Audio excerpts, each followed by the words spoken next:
ये सवाल एनटीपीसी 2021 में पूछा हुआ है कि लवली अपने प्रतिशत लाभ की गणना विक्रय मूल्य पर करता है, जबकि बंटी है वो अपनी प्रतिशत लाभ की गणना क्रय मूल्य पर करता है।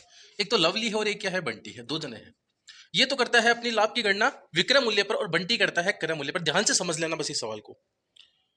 उन्हें पता चलता है कि उनको लाभों का अंतर क्या है, 100 रुपए है। जो प्रॉफिट हो रहा है दोनों का, उनका अंतर क्या है, डिफरेंस क्या है, 100 रुपए है। काम में आएगा ये चीज। यदि उन दोनों का विक्रय मूल्य बराबर है, दोनों का विक्रय मूल्य भी क्या है, बराबर है, यानी SP1 और SP2 क्या है, बराबर है, और दोनों को 25% का लाभ होता है और दोनों का प्रॉफिट भी क्या होता है, सेम होता है, 25% का होता है, तो विक्रय मूल्य कितना है वो निकालना है, नहीं आपको इसी की वैल्यू फाइंड आउट करनी है। अब बस बोर्ड पर ध्यान से देखते रहना। SP1 और SP2 क्या है, बराबर है, ठीक है।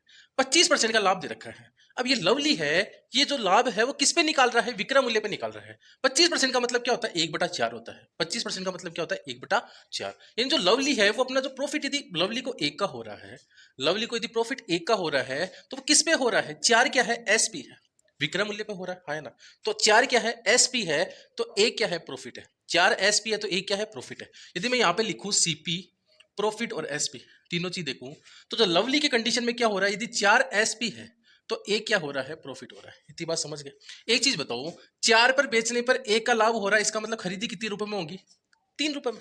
3 रुपए में खरीदी, 4 में बेच दी, तो एक का प्रॉफिट हो गया। बंटी की बात करते हैं। बंटी को यदि एक का प्रॉफिट होता है तो वो किस पे होता है, क्रय मूल्य पे होता है, CP पे होता है।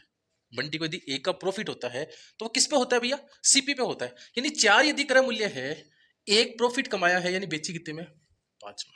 इतनी बात समझ गए क्या, इतनी बात समझ गए ना। अब देखो, अब आगे की बात करते हैं।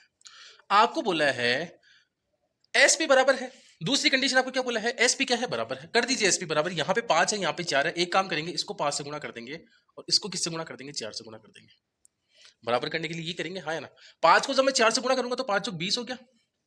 5 को मैं 1 से गुणा करूंगा, 5 हो गया, और 5 को 3 से गुणा करूंगा, 15 हो गया। 4 को 4 से गुणा करेंगे, 16 हो गया। यहाँ पे 4 हो गया और 5 चौक 20 हो गया। SP क्या है, दोनों का बराबर है भैया, बराबर कर दिया हमने। बराबर क्या कर दिया, कर दिया। अब आपको ये बोला है कि दोनों का जो प्रॉफिट का अंतर है वो क्या है, 100 है। क्या है, 100 है। 5 में से 4 जाता है 1 यूनिट, 1 यूनिट की वैल्यू 100 है। तो आपको क्या निकालना है, विक्रय मूल्य निकालना है, 20 यूनिट की वैल्यू निकालनी है। 20 को मैं 100 से गुणा करूंगा तो क्या आ जाएगा, 2000। तो SP क्या आ गया, 2000।